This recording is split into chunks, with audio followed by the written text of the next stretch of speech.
अस्सलाम वालेकुम फ्रेंड्स, आप देख रहे हैं टैक्स दोस्ती वीडियोस और आज हम बात करेंगे गंधारा इंडस्ट्रीज़ लिमिटेड के क्वार्टरली रिपोर्ट्स 2024 यानी कि उनका जो फर्स्ट क्वार्टर है जुलाई, अगस्त और सितंबर 2024। और हम ये बात करेंगे कि अगर आप इसमें इन्वेस्ट कर रहे हैं या आप इस तरह की स्टडीज़ करते हैं कि आपको कंपनीज़ की फाइनेंशियल स्टेटमेंट्स के बारे में जानना ज़रूरी है या आपने इन्वेस्ट किया हुआ है, आप सेल करने का सोच रहे हैं, तो उस हवाले से एक दो बातें करेंगे, आपके काम आ सकती है। गंधारा इंडस्ट्रीज़ लिमिटेड जो है पाकिस्तान स्टॉक एक्सचेंज पे लिस्टेड है और ये जो इस्कूज़ो ट्रक है आप देख रहे हैं तस्वीर में, ये बनाती है और बड़ी अच्छी कंपनी है, पुरानी कंपनी है। इसके ये अनऑडिटेड क्वार्टरली अकाउंट्स के हवाले से हम बात करेंगे और बेसिकली सबसे पहले डायरेक्टर्स रिपोर्ट है।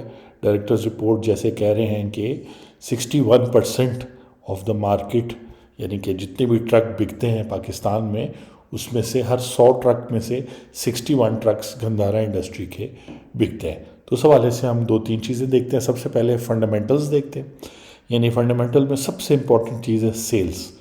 तो पिछले क्वार्टर में 2.5 बिलियन की सेल हुई थी, इस दफ़ा 6.05 बिलियन यानी अरब 6 अरब की सेल हुई है। 2 अरब के मुकाबले में 6 अरब की सेल हुई है, जो हमेशा अच्छी बात होती है।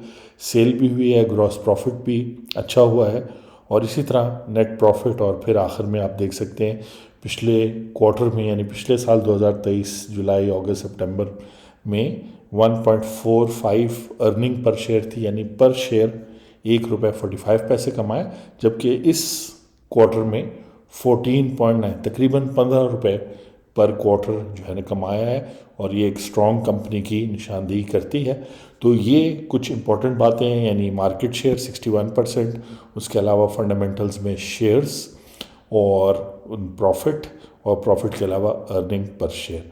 और फिर डायरेक्टर्स ने ऑब्वियसली ये डायरेक्टर्स रिपोर्ट है तो अच्छी अच्छी और बातें भी लिखी होंगी और इसी तरह ये उर्दू में भी लिखी हुई है अगर आपको इंग्लिश में समझने में मुश्किल हो रही है। उसके अलावा गंधारा इंडस्ट्री वाले जो है वो इलेक्ट्रिक ट्रक्स जैसे आप टेस्ला में देखते हैं इलॉन मस्क के, उस इंडस्ट्री की तरफ भी जाना शुरू हो गए, तो वो भी एक अच्छी बात है। हम जो मेन बात करेंगे वो ये बात करेंगे कि एक तो इसके बैलेंस शीट को देख लेते हैं और फिर हम इसके कैश फ्लोज पे आएंगे। यानी कि बैलेंस शीट 30 जून 2024 को और फिर सितंबर 30 2024 को क्या सिचुएशन थी, यानी कि एक साल और 3 महीने पीछे क्या सिचुएशन थी।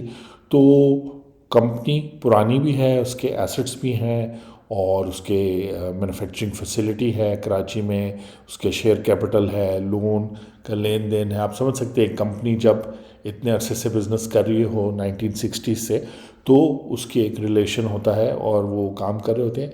ये जो है सेल्स दोबारा से उसी तरह से जिससे हमने देखी थी, लेकिन डिटेल में अगर आप देखना चाहते हैं कि कॉस्ट ऑफ सेल कितनी थी, ग्रॉस प्रॉफिट कितना था, इसके अदर एक्सपेंसेस क्या थे, फाइनेंस कॉस्ट कितनी थी, आप समझ सकते हैं पाकिस्तान में ये एक इम्पॉर्टेंट कॉस्ट है, टैक्सेस वगैरह कितने थे, और फिर अगर उन्होंने कोई डिविडेंड वगैरह दिया हो। तो मेन हमारा फोकस जो है वो इस बात पर है कि आया गंधारा इंडस्ट्रीज़ इस क्वार्टर के रिज़ल्ट जो वो अनाउंस कर चुके हैं कि बाद डिविडेंड दे सकेंगे। तो अगर आप देखें तो ऑपरेशनल कैश भी नेगेटिव है, जो उन्होंने इन्वेस्ट किया है, मज़ीद फिक्स्ड एसेट्स लिए हैं, वो तो हमेशा नेगेटिव होता है और लोन वगैरह भी आउटफ्लो होता है। डेफिनेटली उनको उतना इंटरेस्ट वगैरह नहीं मिला जितना उन्होंने इंटरेस्ट पे किया, तो उनकी जो कैश फ्लोज है वो नेगेटिव है। और नेगेटिव कैश फ्लोज का मतलब ये है कि वो आपको आज के दिन जो है डिविडेंड तो नहीं दे सकते, लेकिन कंपनी की ओवरऑल पोजीशन जो है उस तरह स्ट्रॉन्ग है। कैश पे सिर्फ ये बात करूँगा कि ये जो कैश फ्लो है ये ही इनका सबसे बड़ा मसला भी है। और अगर कैश फ्लो में आप देखें तो इनका जो वर्किंग कैपिटल है, यानी कि उनके जो लोगों को उन्होंने क्रेडिट पे माल दिया है, उसके अलावा जो उनके ट्रक्स उनके वेयर हाउस में खड़े हैं बिकने के लिए, वो ही बेसिकली मेन चीज़ है।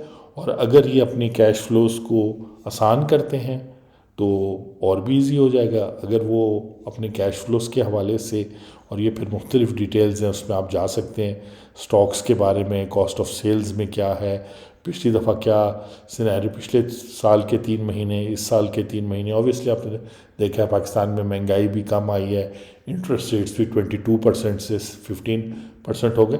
तो सारी चीज़ों को देखते हुए, और ये काफ़ी detailed cash generated in operations में आप देख सकते हैं कि उनके क्या क्या चीज़ों में इजाफा हुआ। उन्होंने प्रॉपर्टी, ये तो खैर वर्किंग कैपिटल नेट उन्होंने दिया, अगले पेज पे आएगा वर्किंग कैपिटल। यहाँ जो है आप देख सकते हैं स्टॉक इन ट्रेड कितना है। पिछली दफ़ा अगर 29 मिलियन का था तो अभी तकरीबन 6 बिलियन का उनका, यानी उनका स्टॉक इन ट्रेड बढ़ गया है, ज़्यादा प्रोडक्शन उन्होंने की है, जो एक अच्छी बात है।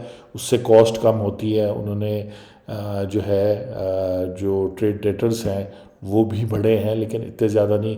उसके अलावा जो ट्रेड पेबल्स वगैरह हैं वो भी जो है ना मुनासिब बढ़े।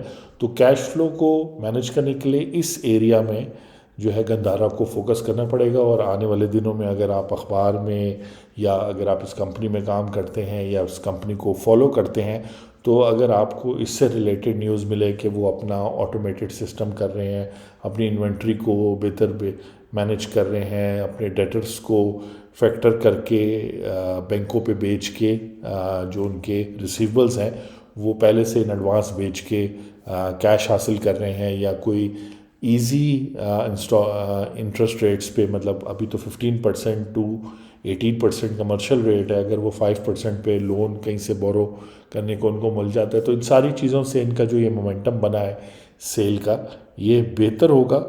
उसके अलावा जो है जो उनकी मुख्तलिफ और एसोसिएटेड कंपनीज़ हैं जिनसे वो पार्ट्स लेते हैं, गंदारा टायर्स है, गंदारा ऑटोमोबाइल्स है, तो ऑब्वियसली एक बड़ी कंपनी है और बहुत कुछ कर रही है। ये जमा पूंजी की वेबसाइट ज़रूर विज़िट किया करें। इस तरह की बातें जैसे मैंने किया आपको वहाँ भी मिलेंगी। और अपना ख्याल रखें। टैक्स दोस्ती चैनल पे हम ये चीज़ें इसलिए बता रहे हैं कि जहाँ पर लोगों ने इन्वेस्ट किया होता है तो वहाँ हमसे अक्सर पूछते हैं कि जी आपका क्या ख्याल है। तो जस्ट इंफॉर्मेशन के लिए गंदारा इंडस्ट्री के अकाउंट्स आपके साथ शेयर किए, और जो है अब कुछ बातें हाईलाइट की हैं जो आपको देखनी होंगी ताकि आप अपनी डिसीजंस को लॉजिकली कर सकें, यानी कि इन्वेस्टमेंट्स को। और डेफिनेटली अगर आपने म्यूचुअल फ़ंड में इन्वेस्ट किया तब तो आपके पास ऑप्शन नहीं है कि अपने म्यूचुअल फ़ंड में से कौन से स्टॉक में जाना है, कौन से में नहीं। वो तो आपकी इन्वेस्टमेंट कंपनी करती है, जैसे UBL है, MCB है, हबीब बैंक है। लेकिन अगर आप ख़ुद से इन्वेस्ट करते हैं स्टॉक्स में और इसकी प्राइस तकरीबन 250 से 300 की रेंज में चल रही है, तो गंदारा इंडस्ट्रीज़ की, तो डेफिनेटली आप फ़ायदा उठा सकते हैं। वो सारा प्रॉफिट जो कंपनीज कमा रही हैं उसमें से आप भी शेयर अपना हासिल कर सकते हैं, डिविडेंड की सूरत में भी और कैपिटल गेन की सूरत में भी। आपसे नेक्स्ट वीडियो में मुलाकात होगी।